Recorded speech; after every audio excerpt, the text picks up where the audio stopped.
Other news tonight is the city of Chicago doing everything it can to cut expenses before it starts raising new revenue. That is the topic of a special city council session underway this afternoon at City Hall. NBC5's Charlie Wojciechowski is keeping an eye on the debate.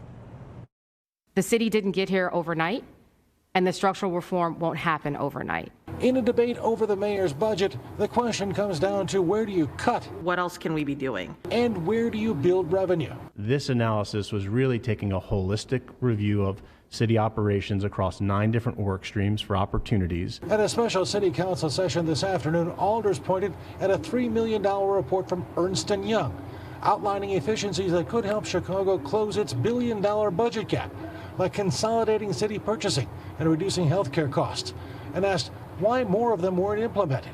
There are hundreds of millions of dollars that the Ernst & Young report reviews in terms of the duplicity of government, how well we're spending, how well we're doing with our land and things of that nature. Civic Federation President Joe Ferguson says the city council should reject the mayor's budget. The budget relies upon borrowing for operating costs.